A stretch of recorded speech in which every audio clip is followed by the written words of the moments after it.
محبت تو زندگی کی خوبصورت کتاب ہے، وہ کتاب جسے پڑھنا چاہتے ہیں اور سب پڑھتے بھی ہیں، جس سے واقف ہر انسان رہتا ہے، جس کا ہر ایک صفحہ پڑھنے کو دل کرتا ہے اور جس کا لفظ لفظ قیمتی ہوتا ہے ہمارے لیے۔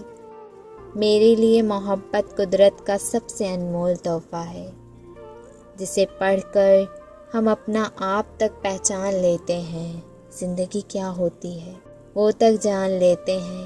محبتیں تو عبادت ہوتی ہیں، وہ عبادت جس میں ہم خود کے لیے تو کچھ نہیں بلکہ اپنی محبت کا سب کچھ مانگ کر اپنا آپ مانگتے ہیں، ان کی خوشی مانگ کر اپنا سکون مانگتے ہیں، جن سے ہم محبت کرتے ہیں۔ پھر ہمارا سب کچھ ان سے جڑ جاتا ہے، ہماری خوشی، غم اور سکون تک ان کے وجہ بن جاتے ہیں۔ محبت حقیقی ہو یا مجازی، اثر دونوں رکھتی ہیں، اور یہ محبت ہی تو ہے ہمیں رب تک لے جانے کا سفر طے کراتی ہے۔ محبت ٹھنڈی رات میں چاند کی روشنی جیسی ہوتی ہے اور پہاڑ کے پیچھے ڈھلتے سورج کی طرح ہوتی ہے۔ محبت ٹھنڈی ہوا جیسی ہوتی ہے جو اپنا لمس لیے ہمیشہ ہمارے ارد گرد رہ کر بھی ہمیں سکون دیتی ہے۔ محبت ہی تو ہمیں زندہ رکھتی ہے۔ ہاں، محبت بہت خوبصورت اور قیمتی ہوتی ہے۔ میں نے تم سے محبت کچھ سوچ کر نہیں کی تھی کہ بدلے میں مجھے بھی محبت ملے گی۔ مجھے تو بس محبت ہو گئی تھی، ہر غرض سے دور۔ مجھے کیا ملا اور کیا ملے گا، میں نے سوچا ہی نہیں تھا۔ یہ تمہاری خطا نہیں، تم نے کبھی محبت کی ہی نہیں، اس لیے تمہیں کیسے پتہ چلتا کہ محبت تو ایمان کی طرح ہوتی ہے، جو کائنات میں سب سے پہلے خدا اور بندے کے درمیان قائم ہوا، اور پھر کن سے لے کر فیکون تک ہر چیز محبت کے رنگ سے سجا دی گئی۔ اور کتنے بد نصیب ہو تم کہ تم ان رنگوں سے خالی ہو اور مجھے رنگ دیا گیا عقیدت کے تمام رنگوں سے۔ محبت بہت پیارا اور پرسکون جذبہ ہے، یہ گناہ نہیں ہے، بلکہ یہ گناہ ہو ہی نہیں سکتی، کیونکہ جو چیز آپ کو سجدہ کرنا سکھائے، دعا مانگنا سکھائے، یقین کرنا سکھائے، صبر کے اور شکر کے آداب سکھائے، وہ کبھی گناہ ہو ہی نہیں سکتی۔ جیسے پنجرے میں بند ہوئے پرندے کو لگتا ہے کہ اڑنا ایک بیماری ہے، ویسے ہی جس نے پاکیزہ محبت کی ہی نہ ہو، اسے لگتا ہے کہ ہر شخص کی محبت گندی ہے۔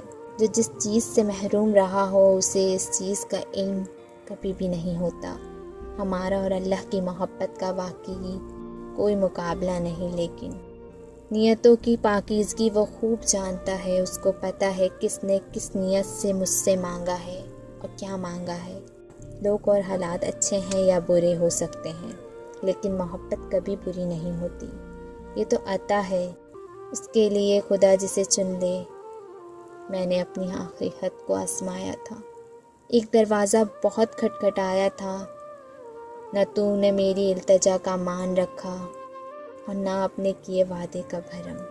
لوگ مکر جاتے ہیں اپنے کہے الفاظ سے، کس طرح مکر جاتے ہیں۔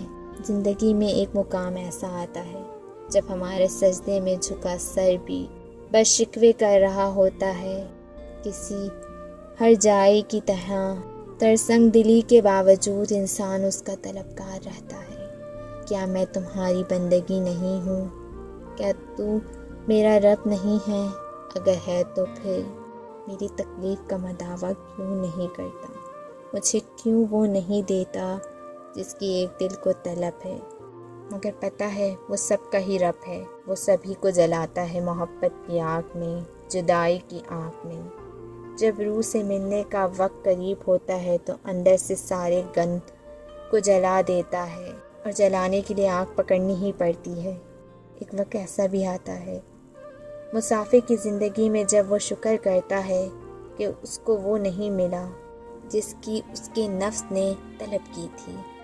کبھی جب خود کو ریپلیس ہوتے دیکھ کر دل نے رنج جھیلا ہوتا ہے تو وہی دل خوشی سے جھوم اٹھتا ہے کہ شکر ہے اس کا کہ اس نے ریپلیس نہیں کیا۔ روحانی سفر میں ایک مقام ایسا بھی آتا ہے جب لگتا ہے کہ شاید یہ وہی مقام ہے جسے زندگی ڈھونڈتی رہی، جب دل میں سوائے اپنے خالق کے کسی اور کی محبت ٹھہر نہیں پاتی، مگر محبت کی اس پراسرار کو سمجھنے کے لیے آنکھ کا ایک سفر درکار ہے۔